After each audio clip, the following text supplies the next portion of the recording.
বুঝলে প্রিয়, ছেড়ে যাওয়ার ইচ্ছে থাকলে অজুহাতের অভাব হয় না।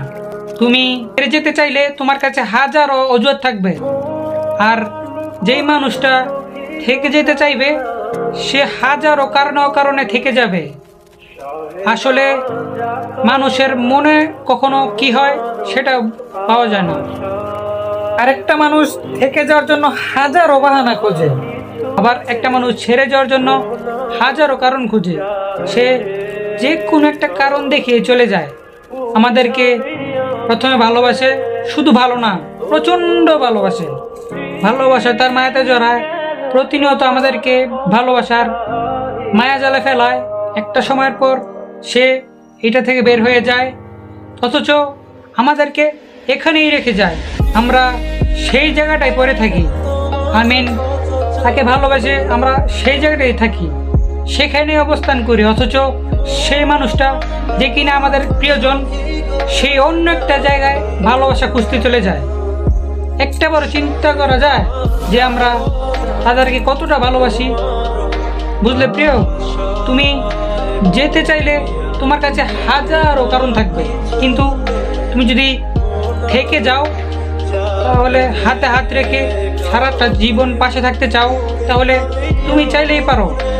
কিন্তু আমাদের জীবনে কিছু মানুষ থাকতে চায় না।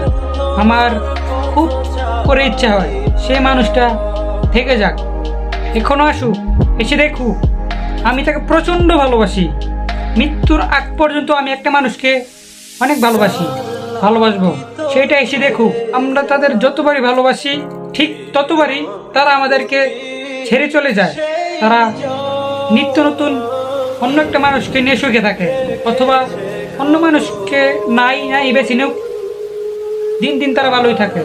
তারা আমাদের সাথে এই দুদিনের অভিনয় করে ভালো থাকে। মানুষ কেমনে পারে একটা মানুষকে এতটা ভালোবাসা দেখায়, এতটা ভালোবাসে, এবং একটা সময়ের পর সে চলে যায়, সে আর থাকে না। আমার খুব মন খারাপ হয় এই জন্য যে কেন সে আমার জীবনে আসলো, আর কেনই বা আমাকে ভালোবাসলো, ভালোবাসার অভিনয়টুকু কেন করলো। যদি তার সাথে আমাদের পরিচিতই না হইতো, তাহলে আসলে আমরা কিছু মানুষ খুব ভালো থাকতাম। আমাদের মতো কিছু মানুষ যাদের মন ভেঙে দিয়ে চলে গেছে, তারা সেই মানুষটা এখনো ভালোবাসে। তাদের এই ভালো থাকার কারণে আমরা ভালো নাই। আমরা প্রতিনিয়ত চেষ্টা করি আমরা ভালো থাকতে, কিন্তু পারি না। একটা মানুষের কারণে আমরা প্রতিনিয়ত স্যাড হয়ে থাকি।